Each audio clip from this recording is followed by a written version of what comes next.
ਤੁਹਾਡਾ ਇਹ ਜਾਣਨਾ ਬਹੁਤ ਜ਼ਰੂਰੀ ਹੈ ਕਿ ਜਿਹੜੀ 에ਅਰ ਟਿਕਟ ਤੁਸੀਂ ਬੁੱਕ ਕਰਦੇ ਹੋ ਉਹਦੇ 'ਚ ਤੁਹਾਨੂੰ 30 ਤੋਂ 40% ਪੈਸੇ ਸਿਰਫ ਟੈਕਸਸ ਜਾਂ ਫਿਰ 에ਅਰਪੋਰਟਸ ਦੀ ਪ੍ਰਾਈਵੇਟ ਫੀਸ ਨੂੰ ਦੇਣੇ ਪੈਂਦੇ ਨੇ। यानी कि ਜਿਹੜੀ ਤੁਸੀਂ ਟਿਕਟ ਦੇ ਉੱਪਰ ਐਕਸਟਰਾ ਟੈਕਸ ਜਾਂ ਐਕਸਟਰਾ ਚਾਰजेस ਦੇਖਦੇ ਹੋ ਉਹਦੇ ਬਾਰੇ ਤੁਹਾਨੂੰ ਪੂਰੀ ਜਾਣਕਾਰੀ ਹੋਣਾ ਬਹੁਤ ਜ਼ਰੂਰੀ ਹੈ। ਆਓ ਤੁਹਾਨੂੰ ਦੱਸ ਦਿਆਂ ਉਹਨਾਂ ਟੈਕਸਸ ਦੇ ਬਾਰੇ। ਐਗਜ਼ਾਮਪਲ, ਤੁਸੀਂ ਜੇ ਟੋਰਾਂਟੋ ਤੋਂ ਵੈਨਕੂਵਰ ਦੀ ਆਪਣੀ 에ਅਰ ਟਿਕਟ ਬੁੱਕ ਕਰਦੇ ਹੋ, ਤੁਹਾਡੀ ਟਿਕਟ ਕਿਤੇ ਨਾ ਕਿਤੇ ਜੇ ਤੁਸੀਂ ਅੱਜ ਦੇ ਦਿਨ ਦੇਖੋਗੇ ਤਾਂ ਤੁਸੀਂ ਦੇਖ ਸਕਦੇ ਹੋ ਕਿ ਤਕਰੀਬਨ 300 ਤੋਂ ਲੈ ਕੇ 400 ਦੇ ਵਿੱਚ ਆਊਗੀ। ਟੂ ਬੀ ਪ੍ਰੀਸਾਈਜ਼ 350 ਦੇ ਕਰੀਬ ਆਊਗੀ। बट ਤੁਹਾਨੂੰ ਦੱਸ ਦੇਣਾ ਚਾਹੁੰਦੇ ਆ 350 ਤੁਹਾਨੂੰ ਸਿਰਫ ਸਟਾਰਟਿੰਗ 'ਚ ਦਿਖਦੀ ਹੈ, ਬਾਅਦ 'ਚ ਤੁਹਾਡੀ ਟਿਕਟ ਐਡ ਹੋ ਕੇ ਤਕਰੀਬਨ 450 ਤੱਕ ਕਈ ਵਾਰ ਪਹੁੰਚ ਜਾਂਦੀ ਹੈ। ਸੋ ਇਹ ਜ਼ਿਕਰਯੋਗ ਹੈਗਾ ਕਿ ਇਹਦੇ ਵਿੱਚ 104 ਤੋਂ 120 ਡਾਲਰ ਸਿਰਫ ਤੁਹਾਡੇ ਟੈਕਸਸ ਤੇ 에ਅਰਪੋਰਟਸ ਦੀ ਮੇਨਟੇਨੈਂਸ ਫੀਸ ਨੂੰ ਜਾ ਰਹੇ ਨੇ ਤੇ ਤੁਹਾਨੂੰ ਬਹੁਤ ਵਾਰ ਇਹਨਾਂ ਟੈਕਸਸ ਜਾਂ ਇਹਨਾਂ ਫੀਸ ਬਾਰੇ ਨਾ ਪਤਾ ਹੁੰਦਾ ਹੈ, ਨਾ ਇਹਦੇ ਬਾਰੇ ਜਾਣਕਾਰੀ ਹੁੰਦੀ ਹੈ ਕਿ ਇਹ ਜਾ ਵੀ ਰਹੇ ਨੇ ਜਾਂ ਫਿਰ ਉਹ 에ਅਰਪੋਰਟਸ ਲੈ ਵੀ ਰਹੇ ਨੇ ਤਾਂ ਕਾਹਦੇ ਲਈ ਲੈ ਰਹੇ ਨੇ। ਬਹੁਤ ਵਾਰ ਹੁੰਦਾ ਹੈ ਕਿ ਅਸੀਂ ਫੋਨ ਤੇ ਜਾਂ ਕਿਸੇ ਵੈਬਸਾਈਟ ਤੇ ਲੋ ਫੇਅਰ ਦੀ ਐਡਵਰਟਾਈਜ਼ਮੈਂਟ ਦੇਖ ਕੇ ਅਟਰੈਕਟ ਹੋ ਜਾਂਦੇ ਆ, ਬਟ ਜਦੋਂ ਤੱਕ ਅਸੀਂ ਉਸ ਵੈਬਸਾਈਟ ਦੇ ਰਾਹੀਂ 에ਅਰ ਟਿਕਟ ਨੂੰ ਬੁੱਕ ਕਰਕੇ ਚੈੱਕਆਊਟ ਤੇ ਪਹੁੰਚਦੇ ਆ ਤਾਂ ਕਹਾਣੀ ਹੋਰ ਹੋ ਜਾਂਦੀ ਹੈ। ਉਹ ਸਿਰਫ ਤੁਹਾਨੂੰ ਇੱਕ ਵਾਰ ਵੈਬਸਾਈਟ ਤੱਕ ਅਟਰੈਕਟ ਕਰਨ ਦਾ ਇੱਕ ਤਰੀਕਾ ਹੁੰਦਾ ਹੈ, ਕਿਉਂਕਿ ਬਾਅਦ ਵਿੱਚ ਹੋਰ ਕਾਸਟਸ ਆਟੋਮੈਟਿਕਲੀ ਐਡ ਅਪ ਹੋ ਜਾਂਦੀਆਂ ਨੇ। ਤੇ ਮੈਂ ਦੱਸ ਦਵਾਂ ਕਿ ਇਹਦੇ ਵਿੱਚ ਮੈਂ ਟੈਕਸਸ, ਸਰਚਾਰजेस ਤੇ ਐਡ ਔਨ ਜਿਵੇਂ ਕਿ ਸੀਟ ਜਾਂ ਫਿਰ ਤੁਹਾਡੀ ਮਨਪਸੰਦ ਬਿਜ਼ਨਸ ਕਲਾਸ ਜਾਂ ਸਰਵਿਸ ਆਫ ਕਲਾਸ ਜਾਂ ਫਿਰ ਇਹਦੇ ਵਿੱਚ ਮੈਂ ਤੁਹਾਡੀ ਬੈਗੇਜ ਦੀ ਵੀ ਗੱਲ ਨਹੀਂ ਕਰ ਰਹੀ, ਸਿਰਫ ਆਪਾਂ ਨਾਰਮਲ ਟੈਕਸਸ ਦੀ ਗੱਲ ਕਰ ਰਹੇ ਹਾਂ। ਬੇਸ ਫੇਅਰ ਕੱਲੀ ਤੁਹਾਡੀ ਟਿਕਟ ਦਾ ਪ੍ਰਾਈਸ ਹੈ ਜਿਹਦੇ ਵਿੱਚ ਅਸੀਂ ਟੈਕਸਸ, ਫੀਸ ਅਤੇ ਹੋਰ ਸਰਚਾਰजेस ਇਨਕਲੂਡ ਨਹੀਂ ਕਰ ਰਹੇ। ਬਟ ਇਹ ਚਾਰजेस ਹੁੰਦੇ ਕਿਹੜੇ ਨੇ? ਸੋ ਸ਼ੁਰੂਆਤ ਕਰਦੇ ਹਾਂ ਤੁਹਾਡੀ ਟਿਕਟ ਤੇ ਲੱਗਣ ਵਾਲੇ ਐਕਸਟਰਾ ਚਾਰजेस ਤੋਂ। ਸਭ ਤੋਂ ਪਹਿਲਾਂ ਆਉਂਦੇ ਨੇ ਸਿਕਿਉਰਿਟੀ ਚਾਰजेस। ਨਿਊਯਾਰਕ ਸਿਟੀ ਵਿੱਚ ਹੋਏ 9/11 ਅਟੈਕਸ ਤੋਂ ਬਾਅਦ ਕੈਨੇਡਾ ਵਿੱਚ ਇੰਟਰੋਡਿਊਸ ਕੀਤੇ ਗਏ ਸੀ 에ਅਰ ਟਰੈਵਲ ਸਿਕਿਉਰਿਟੀ ਚਾਰਜ ਯਾਨੀ ਕਿ ATSC। ਇਹ ਫੀਸ 에ਅਰਪੋਰਟਸ ਤੇ ਜਾਂ ਹਵਾਈ ਅੱਡਿਆਂ ਵਿੱਚ ਵਾਧੂ ਸੁਰੱਖਿਆ ਖਰਚੇ ਯਾਨੀ ਕਿ ਸਿਕਿਉਰਿਟੀ ਸਰਵਿਸਿਜ਼ ਨੂੰ ਪੂਰਾ ਕਰਨ ਲਈ ਹੈ, ਜੋ ਯਾਤਰਾ ਕਰਨ ਵਾਲੇ ਲੋਕਾਂ ਨੂੰ ਮੰਨਿਆ ਜਾਂਦਾ ਹੈ ਕਿ ਸੁਰੱਖਿਅਤ ਰੱਖਦੇ ਨੇ। ਤੁਹਾਨੂੰ ਦੱਸਣਾ ਚਾਹੁੰਦੇ ਹਾਂ ਕਿ 1 ਮਈ 2024 ਨੂੰ ਕੈਨੇਡਾ ਵਿੱਚ ਇਹ ਫੀਸ ਇਨਕਰੀਜ਼ ਵੀ ਹੋਈ ਸੀ 33% ਤੋਂ, ਅਤੇ ਇਸ ਦੇ ਨਾਲ ਜਿਹੜੇ ਚਾਰजेस ਸੀਗੇ ਤੁਹਾਡੀ ਟਿਕਟ ਤੇ ਤੁਹਾਨੂੰ ਹੋਰ ਦਿਖਣਾ ਸ਼ੁਰੂ ਹੋ ਗਏ ਹੋਣਗੇ। ਸੋ ਜਿਹੜੇ ਉਹ ਚਾਰजेस ਸੀਗੇ ਉਹ ਇਸ 33% ਐਡੀਸ਼ਨ ਦੇ ਨਾਲ ਸੀ। ਯਾਨੀ ਕਿ ਤੁਹਾਨੂੰ ਜੇ ਥੋੜਾ ਜਿਹਾ ਅੰਦਾਜ਼ਾ ਦਈਏ ਤਾਂ ਤੁਸੀਂ ਆਪਣੀ ਟਿਕਟ ਵਿੱਚ ਜੇ ਤੁਸੀਂ ਕੈਨੇਡਾ ਦੇ ਅੰਡਰ ਟਰੈਵਲ ਕਰ ਰਹੇ ਹੋ, ਡੋਮੈਸਟਿਕਲੀ ਟਰੈਵਲ ਕਰ ਰਹੇ ਹੋ, ਤਾਂ ਤੁਸੀਂ $10 ਐਗਜ਼ੈਕਟਲੀ $9.94 ਪਰ ਆਪਣੀ ਟਿਕਟ ਦੇ ਸਿਰਫ ਸਿਕਿਉਰਿਟੀ ਚਾਰजेस ਦੇ ਰਹੇ ਹੋ। ਜੇ ਤੁਸੀਂ ਕੈਨੇਡਾ ਤੋਂ ਕਿਸੇ ਵੀ ਕੰਟੀਨੈਂਟਲ ਯੂਨਾਈਟਿਡ ਸਟੇਟਸ ਤੱਕ ਟਰੈਵਲ ਕਰ ਰਹੇ ਹੋ ਤਾਂ ਤੁਸੀਂ $16.80 ਦੇ ਰਹੇ ਹੋ ਕੱਲੇ ਇਸ ਫੀਸ ਦੇ ਵੱਲ। ਇਸ ਦੇ ਨਾਲ ਹੀ ਜੇ ਤੁਸੀਂ ਆਊਟਸਾਈਡ ਦੀ ਕੰਟੀਨੈਂਟਲ ਜ਼ੋਨ ਟਰੈਵਲ ਕਰ ਰਹੇ ਹੋ ਤਾਂ ਤੁਸੀਂ $35 ਦਿੰਦੇ ਹੋ ATS ਯਾਨੀ ਕਿ ਸਿਕਿਉਰਿਟੀ ਚਾਰਜ ਦੇ ਵੱਲ।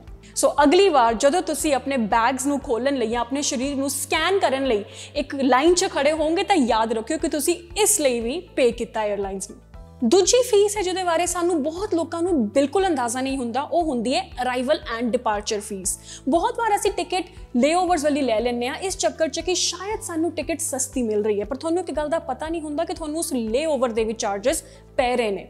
ਕੁਝ ਦੇਸ਼ ਯਾਤਰੀਆਂ ਤੇ ਜਾਂ ਉਹਨਾਂ ਦੇ ਡਿਪਾਰਚਰ ਜਾਂ ਅਰਾਈਵਲ ਦੇ ਦੌਰਾਨ ਜਾਂ ਕੁਝ ਮਾਮਲਿਆਂ ਵਿੱਚ ਦੋਵਾਂ ਲਈ ਹੀ ਫੀਸ ਲਗਾਉਂਦੇ ਹਨ। ਜੋ ਰਕਮ ਤੁਸੀਂ ਅਦਾ ਕਰਦੇ ਹੋ ਉਹ ਕਈ ਵਾਰ ਤੁਹਾਡੀ ਟਰੈਵਲ ਦੀ ਕਲਾਸ ਨਾਲ ਵੀ ਜੁੜੀ ਹੁੰਦੀ ਹੈ, ਯਾਨੀ ਕਿ ਤੁਸੀਂ ਇਕਨੋਮੀ 'ਚ ਹੈਗੇ ਹੋ ਜਾਂ ਬਿਜ਼ਨਸ 'ਚ ਹੈਗੇ ਹੋ। ਸਭ ਤੋਂ ਮਸ਼ਹੂਰ ਐਗਜ਼ਾਮਪਲ ਲੈਂਦੇ ਆ, ਉਹਦੇ ਵਿੱਚ ਆਉਂਦਾ ਹੈ UK ਦਾ ਟੈਕਸ। ਹੁਣ UK ਤੋਂ ਰਵਾਨਾ ਹੋਣ ਵਾਲੇ ਯਾਤਰੀਆਂ ਲਈ ਇੱਕ ਸੋ ਕਾਲਡ ਲਗਜ਼ਰੀ ਟੈਕਸ ਆਉਂਦਾ ਹੈ, UK 에ਅਰ ਪੈਸੇਂਜਰ ਡਿਊਟੀ ਵਜੋਂ ਜਾਣਿਆ ਜਾਂਦਾ। ਇਹ ਟੈਕਸ ਅਦਾ ਕੀਤੀ ਰਕਮ ਇਸ ਗੱਲ ਤੇ ਨਿਰਭਰ ਕਰਦੀ ਹੈ ਕਿ ਤੁਸੀਂ ਕਿੰਨੀ ਦੂਰ ਯਾਤਰਾ ਕਰ ਰਹੇ ਹੋ ਅਤੇ ਕਿੰਨੀ ਦੇਰ ਤੱਕ ਤੁਸੀਂ ਉਸ 에ਅਰਪੋਰਟ ਤੇ ਰੁਕੋਗੇ, ਐਂਡ ਆਲਸੋ ਤੁਹਾਡੀ ਸਰਵਿਸ ਦੀ ਕਿਹੜੀ ਕਲਾਸ ਹੈ, ਯਾਨੀ ਕਿ ਤੁਸੀਂ ਇਕਨੋਮੀ 'ਚ ਟਰੈਵਲ ਕਰ ਰਹੇ ਹੋ ਜਾਂ ਫਿਰ ਬਿਜ਼ਨਸ 'ਚ। ਹੁਣ ਹੁੰਦਾ ਕੀ ਹੈ ਕਿ ਲੰਡਨ ਫॉर ਐਗਜ਼ਾਮਪਲ ਤੁਸੀਂ ਲੰਡਨ ਤੋਂ ਟੋਰਾਂਟੋ ਤੱਕ ਇੱਕ ਇਕਨੋਮੀ ਫਲਾਈਟ ਵਿੱਚ ਉਡਾਨ ਕਰ ਰਹੇ ਹੋ, ਜਾਂ ਫਿਰ ਤੁਸੀਂ ਦਿੱਲੀ ਤੋਂ ਟੋਰਾਂਟੋ ਦੀ ਫਲਾਈਟ ਕਰਾਈ ਸੀਗੀ ਤੇ ਵਿੱਚ ਤੁਹਾਨੂੰ ਲੰਡਨ ਦਾ ਲੇਓਵਰ ਮਿਲਿਆ। ਹੁਣ ਇਹਦੇ ਵਿੱਚ ਜਾਣਨ ਵਾਲੀ ਗੱਲ ਇਹ ਆ ਕਿ ਉਡਾਨ ਯਾਤਰਾ ਦੇ ਦੌਰਾਨ ਤੁਹਾਡਾ UK 에ਅਰ ਪੈਸੇਂਜਰ ਡਿਊਟੀ ਲਈ ਤੁਹਾਨੂੰ $150 ਦੇਣਾ ਪੈਂਦਾ ਹੈ। ਟੂ ਬੀ ਪ੍ਰੀਸਾਈਜ਼ $148 ਕੈਨੇਡੀਅਨ ਤੁਹਾਨੂੰ ਸਿਰਫ ਲੰਡਨ ਵਿੱਚ ਆਪਣੇ ਸਟੇ ਦਾ ਦੇਣਾ ਪੈਂਦਾ ਹੈ। ਇਹ ਹੈਗਾ ਇਕਨੋਮੀ ਕਲਾਸ ਲਈ। ਤੇ ਜੇ ਤੁਸੀਂ ਬਿਜ਼ਨਸ ਕਲਾਸ ਵਿੱਚ ਇਸ ਫਲਾਈਟ ਦੀ ਉਡਾਨ ਭਰ ਰਹੇ ਹੋ ਤਾਂ ਤੁਹਾਨੂੰ $326 ਕੈਨੇਡੀਅਨ ਦਾ ਭੁਗਤਾਨ ਕਰਨਾ ਪੈਂਦਾ ਹੈ ਸਿਰਫ ਇੱਕ ਲੰਡਨ ਹੀਥਰੋ 에ਅਰਪੋਰਟ ਤੇ ਲੇਓਵਰ ਲੈਣ ਲਈ। ਸੋ ਯਾਦ ਰੱਖਿਓ ਕਿ ਜਦੋਂ ਨੈਕਸਟ ਟਾਈਮ ਤੁਸੀਂ ਦਿੱਲੀ ਤੋਂ ਟੋਰਾਂਟੋ ਆ ਰਹੇ ਹੋ ਵਾਇਆ ਲੰਡਨ ਤੁਸੀਂ ਆ ਨਾ ਸੋਚੋ ਕਿ ਤੁਹਾਡੇ ਪੈਸੇ ਲੇਓਵਰ ਕਰਕੇ ਬਚ ਰਹੇ ਨੇ, ਰਾਦਰ ਤੁਸੀਂ $150 ਐਕਸਟਰਾ ਹੀ ਦੇ ਰਹੇ ਹੋ। ਆਲਸੋ ਤੁਸੀਂ ਕਿਹੜੀ ਕੰਟਰੀ ਤੋਂ ਟਰੈਵਲ ਕਰ ਰਹੇ ਹੋ, ਇਹ ਵੀ ਇੱਕ ਬਹੁਤ ਵੱਡਾ ਰੋਲ ਨਿਭਾਉਂਦਾ ਤੁਹਾਡੇ ਟੈਕਸਸ ਨੂੰ ਐਡ ਅਪ ਕਰਨ 'ਚ, ਕਿਉਂਕਿ ਇਹਦੇ ਵਿੱਚ ਇਨਕਰੀਮੈਂਟਲ ਟੈਕਸਸ ਅਤੇ ਫੀਸ ਆਉਂਦੇ ਨੇ। ਫॉर एग्जाम्पल ਜੇ ਤੁਸੀਂ ਕਿਸੇ ਐਗਜ਼ੋਟਿਕ ਆਈਲੈਂਡ ਜਿਵੇਂ ਕਿ ਮਾਲਦੀਵਸ ਜਾਂਦੇ ਹੋ ਤਾਂ ਤੁਹਾਨੂੰ ਇਦਾਂ ਦੀ ਹੌਟ ਟੂਰਿਜ਼ਮ ਪਲੇਸਿਸ ਦੇ 에ਅਰਪੋਰਟਸ ਨੂੰ ਬਹੁਤ ਵੱਡਾ ਚੰਕ ਆਫ ਅਮਾਉਂਟ ਦੇਣਾ ਪੈਂਦਾ ਆਪਣੀ ਟਿਕਟ ਤੋਂ, ਕਿਉਂਕਿ ਇਦਾਂ ਦੇ ਹੌਟ ਟੂਰਿਸਟ ਪਲੇਸਿਸ ਕੋਲ 2-3 ਮੌਕੇ ਹੀ ਹੁੰਦੇ ਆ ਪੈਸੇ ਕਮਾਉਣ ਦੇ। ਫॉर एग्जाम्पल ਤੁਸੀਂ ਮਾਲੇ ਜਾ ਰਹੇ ਹੋ ਆਬੂ ਧਾਬੀ ਤੋਂ, ਤੁਹਾਡੀ ਫਲਾਈਟ ਤੇ ਤੁਹਾਨੂੰ $120 ਕੈਨੇਡੀਅਨ ਕੱਲੇ ਇਹਨਾਂ 에ਅਰਪੋਰਟਸ ਦੀ ਫੀਸ ਦੇਣੀ ਪੈਂਦੀ ਹੈ, ਜਿਸ ਨੂੰ 에ਅਰਪੋਰਟ ਫੀਸ ਜਾਂ ਫਿਰ 에ਅਰਪੋਰਟ ਡਿਵੈਲਪਮੈਂਟ ਫੀਸ ਦਾ ਕਰਾਰ ਦਿੱਤਾ ਜਾਂਦਾ ਹੈ। ਸੋ ਤੁਸੀਂ ਕੱਲੇ ਮਾਲਦੀਵਸ ਵਿੱਚ ਉਸ ਓਵਰ ਵਾਟਰ ਵਿਲਾ ਦੇ $2-3,000 ਨਹੀਂ ਦੇ ਰਹੇ, ਬਲਕਿ ਤੁਸੀਂ ਆਪਣੀ 에ਅਰ ਟਿਕਟ ਤੋਂ ਵੀ ਇੱਕ ਬਹੁਤ ਵੱਡਾ ਅਮਾਉਂਟ ਸਿਰਫ ਉਸ 에ਅਰਪੋਰਟ ਦੀ ਫੀਸ ਦੇ ਰਹੇ ਹੋ। ਆਲਸੋ ਇਕਨੋਮੀ ਜਾਂ ਬਿਜ਼ਨਸ ਕਲਾਸ ਦੇ ਹਿਸਾਬ ਨਾਲ ਇਹ ਫੀਸ ਯਾਨੀ ਕਿ ਇਹਦਾ ਜਿਹੜਾ ਅਮਾਉਂਟ ਹੈ ਉਹ ਵੀ ਚੇਂਜ ਹੁੰਦਾ ਰਹਿੰਦਾ ਹੈ। ਬਟ ਦੱਸ ਦੇਣਾ ਚਾਹੁੰਦੇ ਹਾਂ ਕਿ ਹਰ ਹੌਟ ਟੂਰਿਜ਼ਮ ਪਲੇਸ ਵੀ ਨਹੀਂ ਚਾਰਜ ਕਰਦਾ, ਉਹ ਤੁਹਾਨੂੰ ਰਿਸਰਚ ਆਪੇ ਕਰਨੀ ਪਊਗੀ। ਜਿਵੇਂ ਕਿ ਸਿੰਗਾਪੁਰ 에ਅਰਪੋਰਟ ਇਦਾਂ ਦੇ ਲੇਓਵਰਸ ਲਈ ਜਾਂ ਫਿਰ ਤੁਸੀਂ ਜੇ ਟੂਰਿਜ਼ਮ ਲਈ ਆ ਰਹੇ ਹੋ ਤਾਂ ਕੋਈ ਖਾਸ ਫੀਸ ਨਹੀਂ ਚਾਰਜ ਕਰਦਾ, ਉਹ ਤੁਹਾਡੀ ਆਪਦੀ ਰਿਸਰਚ ਹੈ। ਹੁਣ ਆਉਂਦਾ ਹੈ ਅਗਲਾ ਸਭ ਤੋਂ ਵੱਡਾ ਤੇ important charge, airport improvement fee ਯਾਨੀ ਕਿ AIF। ਕੈਨੇਡਾ 'ਚ ਜ਼ਿਆਦਾਤਰ ਰੀਜਨਲ ਤੇ ਮੇਜਰ 에ਅਰਪੋਰਟਸ ਇੱਕ AIF ਚਾਰਜ ਕਰਦੇ ਨੇ, ਜਿਹੜੀ ਕਿ 2 ਤੋਂ ਲੈ ਕੇ 40 ਜਾਂ ਫਿਰ $42 ਦੇ ਵਿੱਚ ਰੇਂਜ ਕਰਦਾ ਹੈ। ਹੁਣ ਮੰਨਿਆ ਜਾਂਦਾ ਹੈ ਕਿ ਇਹ ਫੀਸ 에ਅਰਪੋਰਟ ਆਪਣੇ ਇਨਫਰਾਸਟ੍ਰਕਚਰ ਤੇ ਮੇਨਟੇਨੈਂਸ ਨੂੰ ਡੈਡੀਕੇਟ ਕਰਦਾ ਹੈ। ਬਹੁਤ 에ਅਰਪੋਰਟਸ ਦੀ ਆਫੀਸ਼ੀਅਲ ਵੈਬਸਾਈਟ ਤੇ ਜਾ ਕੇ ਤੁਸੀਂ ਉਹਨਾਂ ਦੇ 에ਅਰਪੋਰਟ ਇੰਪਰੂਵਮੈਂਟ ਫੀ ਯਾਨੀ ਕਿ AIF ਦਾ ਬ੍ਰੇਕਡਾਊਨ ਵੀ ਦੇਖ ਸਕਦੇ ਹੋ। ਫॉर एग्जाम्पल ਤੁਸੀਂ ਟੋਰਾਂਟੋ 에ਅਰਪੋਰਟ ਦੀ ਆਫੀਸ਼ੀਅਲ ਵੈਬਸਾਈਟ ਤੇ ਜਾ ਕੇ YYZ ਦਾ ਪ੍ਰੋਪਰ 에ਅਰਪੋਰਟ ਇੰਪਰੂਵਮੈਂਟ ਫੀਸ ਦਾ ਬ੍ਰੇਕਡਾਊਨ ਦੇਖ ਸਕਦੇ ਹੋ। USA ਕੁਝ ਹੋਰ ਕੰਟਰੀਜ਼ ਦੇ ਮੁਕਾਬਲੇ ਦੱਸਿਆ ਜਾਂਦਾ ਹੈ ਕਿ ਕੈਨੇਡਾ ਦੀ AIF ਹਜੇ ਫਿਲਹਾਲ ਘੱਟ ਹੈ, ਲੇਕਿਨ ਪੈਸਿਆਂ 'ਚ ਘੱਟ ਨਹੀਂ ਹੈ। ਤੁਹਾਨੂੰ ਦੱਸ ਦਈਏ ਕਿ ਕੈਨੇਡੀਅਨ ਪੈਸੇਂਜਰ ਇਸ ਸਮੇਂ ਵਰਲਡ ਦੀ ਸਭ ਤੋਂ ਜ਼ਿਆਦਾ AIF ਦੇ ਰਹੇ ਨੇ ਡੋਮੈਸਟਿਕ ਫਲਾਈਟਸ ਲਈ। ਤਾਂ ਹੀ ਜਦੋਂ ਵੀ ਤੁਸੀਂ ਕੈਨੇਡਾ ਤੋਂ US ਦੀ ਫਲਾਈਟ ਬੁੱਕ ਕਰਦੇ ਹੋ ਤਾਂ ਕਿਤੇ ਨਾ ਕਿਤੇ ਸਸਤੀ ਪੈਂਦੀ ਹੈ, ਬਟ ਜੇ ਤੁਸੀਂ ਅੰਦਰ ਹੀ ਡੋਮੈਸਟਿਕਲੀ ਕੋਈ ਫਲਾਈਟ ਬੁੱਕ ਕਰਦੇ ਹੋ, for example Toronto to Winnipeg ਜਾਂ ਟੋਰਾਂਟੋ ਟੂ ਵੈਨਕੂਵਰ, ਤਾਂ ਉਹ ਉਸ ਤੋਂ ਜ਼ਿਆਦਾ ਆਉਂਦੀ ਹੈ। ਉਹ ਹੁੰਦੀ ਹੈ ਇਹਨਾਂ 에ਅਰਪੋਰਟਸ ਦੀ ਫੀਸ ਕਰਕੇ। For example Vancouver international airport ਦਾ ਇੱਕ ਉਦਾਹਰਨ ਲੈ ਲੈਂਦੇ ਹਾਂ। ਇੱਥੇ ਲੇਓਵਰ ਜਿਹੜੀ ਫੀਸ ਹੈ, ਜੇ ਤੁਸੀਂ 4 ਘੰਟੇ ਤੋਂ ਘੱਟ ਦਾ ਲੇਓਵਰ ਕਰ ਰਹੇ ਹੋ ਵੈਨਕੂਵਰ ਇੰਟਰਨੈਸ਼ਨਲ 에ਅਰਪੋਰਟ ਤੇ, ਤਾਂ ਤੁਹਾਨੂੰ $33 ਜਾਂ ਫਿਰ ਇਸ ਤੋਂ ਘੱਟ ਟੈਕਸਸ ਐਂਡ ਫੀਸ ਦੇਣੇ ਪੈਣਗੇ 에ਅਰਪੋਰਟ ਇੰਪਰੂਵਮੈਂਟ ਫੀਸ ਲਈ। ਹੁਣ ਜੇ ਤੁਹਾਡਾ ਲੇਓਵਰ ਇਸ ਤੋਂ ਘੱਟ ਸਮੇਂ ਲਈ ਹੈਗਾ, ਤੁਹਾਨੂੰ $15 ਦੇ ਕਰੀਬ ਚਾਰਜ ਕੀਤਾ ਜਾਂਦਾ ਹੈ 에ਅਰਪੋਰਟ ਇੰਪਰੂਵਮੈਂਟ ਫੀ। ਜਦੋਂ ਤੁਸੀਂ ਆਪਣੀ ਟਿਕਟ ਦਾ ਬ੍ਰੇਕਡਾਊਨ ਦੇਖਦੇ ਹੋ ਤਾਂ 에ਅਰਪੋਰਟ ਇੰਪਰੂਵਮੈਂਟ ਫੀ ਦੇ ਨਾਲ ਇੱਕ ਹੋਰ ਫੀ ਲਿਖੀ ਹੁੰਦੀ ਹੈ, ਟਰਾਂਸਪੋਰਟੇਸ਼ਨ ਸਿਕਿਉਰਿਟੀ ਚਾਰਜ। ਉਹ ਤੁਹਾਨੂੰ $7 ਤੋਂ $10 ਦੇ ਵਿੱਚ ਪੈਂਦੀ ਹੈ। ਹੁਣ ਜਿੰਨਾ ਲੰਬਾ ਲੇਓਵਰ ਹੋਊਗਾ ਉਨੀ ਹੀ ਤੁਹਾਡੀ ਇਹ ਫੀਸ ਵੱਧਦੀ ਜਾਊਗੀ। ਜਿਵੇਂ ਕਿ ਜੇ ਤੁਸੀਂ 4 ਘੰਟੇ ਤੋਂ ਵੱਧ ਕਰ ਰਹੇ ਹੋ ਤਾਂ ਤੁਹਾਡਾ $40 ਦੇ ਕਰੀਬ ਆਊਗਾ। ਹੁਣ ਹੋਰ 에ਅਰਪੋਰਟਸ ਦੀ ਗੱਲ ਕਰ ਲਈਏ ਤਾਂ ਕੈਲਗਰੀ ਯਾਨੀ ਕਿ YYC ਦੀ ਇਹ ਫੀ ਯਾਨੀ ਕਿ AIF ਫੀ $35 ਹੈ, ਜਿਹੜੀ ਕਿ ਡੋਮੈਸਟਿਕ ਪੈਸੇਂਜਰਸ ਨੂੰ ਨਹੀਂ ਚਾਰਜ ਕੀਤੀ ਜਾਂਦੀ, ਜਿਹੜਾ 24 ਘੰਟੇ ਤੋਂ ਘੱਟ ਘੰਟੇ ਦਾ ਲੇਓਵਰ ਲੈ ਰਹੇ ਨੇ 에ਅਰਪੋਰਟ ਤੇ। ਟੋਰਾਂਟੋ PSN 에ਅਰਪੋਰਟ ਮੰਨਿਆ ਜਾਂਦਾ ਹੈ ਕਿ ਸਭ ਤੋਂ ਜ਼ਿਆਦਾ ਚਾਰਜ ਕਰਦਾ ਹੈ, ਪਰ ਫਿਲਹਾਲ ਇਹਨਾਂ ਦੀ AIF $35 ਸਾਨੂੰ ਇਹਨਾਂ ਦੀ ਵੈਬਸਾਈਟ ਤੇ ਦਿਖਦੀ ਹੈ ਡਿਪਾਰਟਿੰਗ ਪੈਸੇਂਜਰਸ ਲਈ, ਅਤੇ $7 ਇਹ ਸਿਰਫ ਕਨੈਕਟਿੰਗ ਪੈਸੇਂਜਰਸ ਤੋਂ ਚਾਰਜ ਕਰਦੇ ਨੇ, ਜਿਹੜੇ ਕਿ ਬਹੁਤ ਘੱਟ 에ਅਰਪੋਰਟਸ ਚਾਰਜ ਕਰਦੇ ਨੇ ਕੈਨੇਡਾ ਵਿੱਚ। ਹੁਣ ਅਗਲੇ ਆਉਂਦੇ 에ਅਰਪੋਰਟ ਦੇ ਇੰਪੋਜ਼ਡ ਚਾਰਜਸ। 에ਅਰਲਾਈਨਸ ਤੁਹਾਡੇ ਤੋਂ ਸਿਰਫ ਪਲੇਨ ਤੇ ਬੈਠਣ ਦੇ ਪੈਸੇ ਨਹੀਂ ਲੈਂਦੀ, ਬਲਕਿ ਤੁਹਾਡੇ ਤੋਂ ਆਪਦੇ ਫਿਊਲ ਦੇ ਸਰਚਾਰਜਸ ਵੀ ਲੈਂਦੀਆਂ ਨੇ।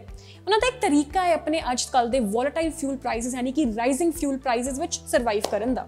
ਸੋ ਜਦੋਂ ਪੀਕ ਟਰੈਵਲ ਪੀਰੀਅਡ ਹੁੰਦਾ ਹੈ, ਤੁਹਾਨੂੰ ਵੀ ਟਿਕਟ ਹੋਰ ਮਹਿੰਗੀ ਇਸ ਲਈ ਦਿਸਦੀ ਹੈ ਕਿਉਂਕਿ ਤੇਲ ਮਹਿੰਗਾ ਹੋ ਜਾਂਦਾ ਹੈ, ਐਂਡ ਇਹ ਆਪਦੀ ਆਪਰੇਸ਼ਨਲ ਕਾਸਟ ਤੇ ਫਿਊਲ ਦੇ ਸਰਚਾਰਜ ਵੀ ਕਈ ਵਾਰ ਤੁਹਾਡੀ ਟਿਕਟ ਤੋਂ ਹੀ ਕੱਟਦੇ ਨੇ। ਐਂਡ ਜ਼ਿਕਰਯੋਗ ਗੱਲ ਇਹ ਆ ਕਿ 에ਅਰ ਫੀ ਯਾਨੀ ਕਿ ਬੇਸ ਫੇਅਰ ਤੋਂ ਅਲੱਗ ਹੁੰਦੇ ਨੇ ਫਿਊਲ ਸਰਚਾਰਜਸ। ਇਹ ਉਹਨਾਂ ਦਾ ਇੱਕ ਸਿਰਫ ਪੈਸੇ ਜਨਰੇਟ ਕਰਨ ਦਾ ਤਰੀਕਾ ਹੈ। ਹੁਣ ਕੈਨੇਡਾ ਇੱਕ ਇਹੋ ਜਿਹੀ ਕੰਟਰੀ ਜਿੱਥੇ 에ਅਰ ਟਰੈਵਲ ਲਾਰਜਲੀ ਡੀਰੈਗੂਲੇਟਡ ਹੈ, ਯਾਨੀ ਕਿ ਤੁਸੀਂ ਹਮੇਸ਼ਾ ਇਦਾਂ ਦੇ ਸਰਚਾਰਜਸ 에ਅਰਲਾਈਨਸ ਦੁਆਰਾ ਫੇਸ ਕਰਦੇ ਹੋ। ਐਗਜ਼ਾਮਪਲ ਲੈ ਲੈਂਦੇ ਹਾਂ WestJet ਦਾ। WestJet ਦੀ ਸਭ ਤੋਂ ਜ਼ਿਆਦਾ ਸਾਨੂੰ ਦੇਖਣ ਨੂੰ ਆਉਂਦੀ ਹੈ ਅਦਰ ATC, ਯਾਨੀ ਕਿ ਤੁਹਾਡੀ ਟਿਕਟ ਤੇ ਤੁਹਾਨੂੰ ਕਈ ਵਾਰ ਬਹੁਤ ਜ਼ਿਆਦਾ ਅਮਾਉਂਟ ਦੀ 에ਅਰ ਟਰਾਂਸਪੋਰਟੇਸ਼ਨ ਚਾਰਜਸ ਦਿਖਦੇ ਨੇ ਕਿ ਬਹੁਤ ਪੈਸੇ ਉਹਦੇ ਵੱਲ ਹੀ ਚਲੇ ਗਏ ਨੇ ਹਨ, ਯਾਨੀ ਕਿ $50 ਤੇ ਤੁਹਾਡੀ ਟਿਕਟ ਹੁੰਦੀ ਹੈ ਤੇ $50 ਤੋਂ $60 ਇਕੱਲਾ 에ਅਰ ਟਰਾਂਸਪੋਰਟੇਸ਼ਨ ਚਾਰਜਸ ਦੇ ਲੱਗ ਰਹੇ ਹੁੰਦੇ ਨੇ। ਕੁਝ ਕੇਸਿਸ ਵਿੱਚ ਜਿਹੜਾ ATC ਨੂੰ ਅਮਾਉਂਟ ਜਾਂਦਾ ਹੈ ਉਹ ਕਈ ਵਾਰ ਬੇਸ ਫੇਅਰ ਨੂੰ ਵੀ ਇਨਕਰੀਜ਼ ਕਰ ਜਾਂਦਾ ਹੈ। ਜਿਵੇਂ ਕਿ ਮੈਂ ਦੱਸਿਆ 50 ਦੀ ਟਿਕਟ ਹੁੰਦੀ ਹੈ, 60 ਤੋਂ 70 ATC ਹੀ ਲੈ ਜਾਂਦੇ ਆ। ਹੁਣ ਅਸਲ 'ਚ ਇਹ ਉਹ ਚਾਰਜਸ ਨੇ ਜਿੱਥੇ ਤੁਸੀਂ ਸਭ ਤੋਂ ਜ਼ਿਆਦਾ ਕਨਫਿਊਜ਼ਡ ਫੀਲ ਕਰਦੇ ਹੋ ਕਿ ਸਮਝ ਆ ਗਈ 에ਅਰਪੋਰਟ ਇੰਪਰੂਵਮੈਂਟ ਫੀ ਸਮਝ ਆਈ, ਹੋਰ ਚਾਰਜਸ ਸਮਝ ਆਏ ਸਿਕਿਉਰਿਟੀ ਦੇ, ਆਹ ਚਾਰਜਸ ਕਿਉਂ ਲੱਗ ਰਹੇ ਨੇ? ਕਿਉਂਕਿ ਕਈ ਵਾਰ ਸਿਰਫ 226 ਫੇਅਰ ਹੁੰਦਾ ਹੈ ਤੇ ATC 300 ਆਉਂਦਾ ਹੈ। ਅਤੇ ਉਸ ਤੋਂ ਲੈਦਾ ਵੀ ਟੈਕਸਸ ਹੁੰਦੇ ਨੇ ਜਿਵੇਂ ਕਿ ATSC, AIF ਅਤੇ GST ਤੋਂ ਚਲੋ ਲੱਗਣੀ ਹੀ ਲੱਗਣੀ ਹੈ। ਹਾਲ ਹੀ 'ਚ ਬਹੁਤ ਟਰੈਵਲ ਏਜੰਟਸ ਨੇ 에ਅਰਲਾਈਨਸ ਤੇ ਇਹਨਾਂ ਚਾਰजेस ਨੂੰ ਘੱਟ ਜਾਂ ਬੰਦ ਕਰਨ ਲਈ ਵੀ ਆਵਾਜ਼ ਚੱਕੀ ਹੈ, ਕਿਉਂਕਿ ਇਹਨਾਂ ਟੈਕਸਸ 'ਚ ਅਸਲ 'ਚ ਟਰੈਵਲ ਏਜੰਟਸ ਦੀ ਕਮਿਸ਼ਨ ਵੀ ਘੱਟ ਹੋ ਜਾਂਦੀ ਹੈ, ਕਿਉਂਕਿ ਏਜੰਟਸ ਸਿਰਫ ਫੇਅਰ ਦੇ ਹਿਸਾਬ ਨਾਲ ਕਮਿਸ਼ਨ ਬਣਾ ਸਕਦੇ ਨੇ, ਲੇਕਿਨ 에ਅਰਲਾਈਨਸ ਬਹੁਤ ਹੀ ਕਲੇਵਰਲੀ ਆਪਣੇ ਇਦਾਂ ਦੇ ਐਕਸਟਰਾ ਚਾਰजेस ਤੇ ਟੈਕਸਸ ਲਗਾ ਕੇ ਏਜੰਟਸ ਦੀ ਕਮਿਸ਼ਨ ਨੂੰ ਕੱਟ ਕਰ ਦਿੰਦੀ ਹੈ ਅਤੇ ਆਪ ਕਲਾਇੰਟ ਤੋਂ ਵੱਧ ਫੇਅਰ ਲੈਣ ਦੇ ਕਾਬਿਲ ਹੋ ਜਾਂਦੀ ਹੈ। ਹੁਣ ਇਹਨਾਂ ਚਾਰजेस ਤੋਂ ਬਚਣ ਦਾ ਕੋਈ ਖਾਸ ਤਰੀਕਾ ਨਹੀਂ ਹੈ, ਲੇਕਿਨ ਜੇ ਤੁਹਾਡੇ ਕੋਲ 에ਅਰੋਪਲੈਨ ਜਾਂ RBC ਦੇ ਏਵੀਅਨ ਕਾਰਡਸ ਜਾਂ ਫਿਰ ਤੁਹਾਡੇ ਬੈਂਕ ਕਾਰਡਸ ਤੁਹਾਨੂੰ ਕੁਝ ਪੁਆਇੰਟਸ ਦਿੰਦੇ ਨੇ ਤਾਂ ਬਹੁਤ ਹੱਦ ਤੱਕ ਤੁਸੀਂ ਇਹਨਾਂ ਚਾਰजेस ਨੂੰ ਘੱਟ ਕਰਵਾ ਸਕਦੇ ਹੋ ਆਪਣੇ ਬੈਂਕ ਜਾਂ ਕੁਝ ਪ੍ਰੋਗਰਾਮਸ ਦੇ ਲਾਇਲਟੀ ਪ੍ਰੋਗਰਾਮਸ ਦੇ ਥਰੂ। ਜੇ ਤੁਸੀਂ ਥੋੜਾ ਜਿਹਾ ਸਮੇਂ ਲਗਾ ਕੇ ਆਪਣੀ ਫਲਾਈਟ ਦੇ ਚਾਰजेस ਤੇ ਰਿਸਰਚ ਕਰੋਗੇ ਤਾਂ ਤੁਹਾਨੂੰ ਬਹੁਤ ਜ਼ਿਆਦਾ ਹੈਰਾਨੀ ਹੋਊਗੀ ਕਿ ਕਿੰਨਾ ਕੁ ਪੈਸਾ ਲਿਟਰਲੀ 50% ਤੋਂ 60% ਤੁਸੀਂ ਐਕਸਟਰਾ ਦਿੰਦੇ ਹੋ ਬੇਸ ਫੇਅਰ ਤੋਂ ਬਾਅਦ ਕੱਲਾ 에ਅਰਪੋਰਟਸ ਦੀ ਮੇਨਟੇਨੈਂਸ ਲਈ ਜਾਂ ਫਿਰ ਆਪਣੇ 에ਅਰਲਾਈਨਸ ਦੀ ਮੇਨਟੇਨੈਂਸ ਲਈ, ਜਿਹੜੇ ਕਿ ਤੁਹਾਡੇ ਬੰਦੇ ਵੀ ਨਹੀਂ ਹੁੰਦੇ ਦੇਣੇ। ਹੁਣ ਇੱਕ ਟਿਕਟ ਕੰਸੀਡਰ ਕਰਦੇ ਹਾਂ, ਇਹਦੇ 'ਚ 675 ਕੈਰੀਅਰ ਸਰਚਾਰਜ ਕੱਲਾ ਟਿਕਟ ਦਾ 65% ਬਣਦਾ ਜਦੋਂ ਇਸ ਨੂੰ ਬਾਕੀ ਚਾਰजेस ਨਾਲ ਐਡ ਅਪ ਕੀਤਾ ਜਾਂਦਾ ਹੈ, ਤਾਂ 87 ਟੋਟਲ ਕਾਸਟ ਆਫ ਟਿਕਟ ਤੁਹਾਡਾ ਸਿਰਫ ਟੈਕਸਸ 'ਚ ਹੀ ਜਾਂਦਾ ਹੈ। ਆਲਸੋ ਇੱਕ ਚਾਰਜ ਰਹਿ ਗਿਆ ਜਿਹੜਾ ਕਿ ਸਭ ਤੋਂ ਟਿਪੀਕਲ ਹੈ ਤੇ 에ਅਰਲਾਈਨਸ ਦਾ ਸਭ ਤੋਂ ਈਜ਼ੀ ਤਰੀਕਾ ਹੈ ਪੈਸੇ ਬਣਾਉਣ ਦਾ, ਉਹ ਹੈਗਾ ਐਂਸਿਲਰੀ ਚਾਰजेस। ਹੁਣ ਇਹਦੇ ਵਿੱਚ ਆਉਂਦੇ ਤੁਹਾਡੀ extra seat selection, extra bag charges ਜਾਂ ਫਿਰ ਐਕਸਟਰਾ ਤੁਹਾਡੇ ਜਿਹੜੇ ਮੀਲਸ ਤੁਸੀਂ ਐਡ ਕਰਦੇ ਹੋ। ਸੋ ਇਹ ਸਭ ਤੋਂ ਈਜ਼ੀ ਤਰੀਕਾ ਹੁੰਦਾ ਹੈ 에ਅਰਲਾਈਨਸ ਦਾ ਤੁਹਾਡੇ ਤੋਂ ਪੈਸੇ ਹਿੰਟਣ ਦਾ, ਕਿਉਂਕਿ ਇਹਨਾਂ ਨੂੰ ਪਤਾ ਹੁੰਦਾ ਕਈ ਲੋਕਾਂ ਨੂੰ ਐਕਸਟਰਾ ਲੈਗ ਰੂਮ ਦੀ ਲੋੜ ਹੁੰਦੀ ਹੈ, ਕਈਆਂ ਨੂੰ ਔਨ ਦ ਸਪੌਟ ਬੈਗੇਜ ਦੀ ਲੋੜ ਪੈ ਜਾਂਦੀ ਹੈ, ਕਿਉਂਕਿ ਅਸੀਂ ਤਾਂ ਇੱਕ ਵਾਰ ਟਿਕਟ ਸਿਰਫ ਸਸਤਾ ਦੇਖ ਕੇ ਲੈ ਲੈਂਦੇ ਹਾਂ, ਉਹਦੇ 'ਚ ਨਾ ਸਾਨੂੰ ਸੀਟ ਸਿਲੈਕਸ਼ਨ ਮਿਲਦੀ ਤੇ ਕਈ ਵਾਰ ਬੈਗੇਜ ਵੀ ਨਹੀਂ ਮਿਲਦਾ, ਜਿਵੇਂ ਕਿ ਪੋਰਟਰ 에ਅਰਲਾਈਨਸ ਬੈਗੇਜ ਤੁਹਾਨੂੰ ਹੈਂਡ ਬੈਗ ਵੀ ਨਹੀਂ ਲੈਣ ਦਿੰਦੀ। ਇਹਨਾਂ ਐਕਸਟਰਾ ਕਾਸਟਸ ਕਰਕੇ ਬਹੁਤ ਲੋਕਾਂ ਲਈ 에ਅਰ ਟਰੈਵਲ ਅੱਜ ਦੇ ਸਮੇਂ ਵਿੱਚ ਅਨਬਲੀਵੇਬਲ ਬਣਦਾ ਜਾ ਰਿਹਾ ਹੈ। ਹੁਣ ਇਸ ਚੀਜ਼ ਨੂੰ ਲੈ ਕੇ ਕੈਨੇਡਾ ਵਿੱਚ ਵੈਸਟਜੈਟ ਦੇ CEO ਨੇ ਇੱਕ ਫੁੱਲ ਫੈਡਰਲ ਗਵਰਨਮੈਂਟ ਰਿਵਿਊ ਦੀ ਮੰਗ ਕੀਤੀ ਹੈ। ਉਹ ਕਹਿੰਦੇ ਨੇ ਕਿ ਜਿਸ ਤਰੀਕੇ ਨਾਲ 에ਅਰਪੋਰਟਸ ਅਤੇ ਐਵੀਏਸ਼ਨ ਇਨਫਰਾਸਟ੍ਰਕਚਰਸ ਕੈਨੇਡਾ ਵਿੱਚ ਫੰਡ ਇਕੱਠਾ ਕਰ ਰਹੇ ਨੇ ਉਹ ਬਿਲਕੁਲ ਗਲਤ ਹੈ। ਤੁਹਾਨੂੰ ਦੱਸ ਦੇਣਾ ਚਾਹੁੰਦੇ ਹਾਂ ਕਿ ਕੈਨੇਡਾ ਦੇ ਮੇਜਰ 에ਅਰਪੋਰਟਸ, ਜਿੰਨੇ ਵੀ ਵੱਡੇ 에ਅਰਪੋਰਟਸ ਨੇ, ਉਹ ਸਾਰੇ ਫੈਡਰਲੀ ਓਨਡ ਲੈਂਡਸ ਤੇ ਆਪਰੇਟ ਹੋ ਰਹੇ ਨੇ ਕਿਸੇ ਪ੍ਰਾਈਵੇਟ ਜਾਂ ਫਿਰ ਨਾਟ ਫॉर ਪ੍ਰੋਫਿਟ ਆਰਗੇਨਾਈਜੇਸ਼ਨਸ ਦੇ ਦੁਆਰਾ। ਉਹਨਾਂ ਨੂੰ ਫੈਡਰਲ ਸਰਕਾਰ ਨੂੰ ਇਹਦਾ ਰੈਂਟ ਪੇ ਕਰਨਾ ਪੈਂਦਾ ਹੈ based upon the proportion of there ਰੈਵਨਿਊਜ਼ ਕਿ ਉਹ ਕਿੰਨਾ ਕਮਾ ਰਹੇ ਨੇ ਉਹਦੇ ਹਿਸਾਬ ਨਾਲ।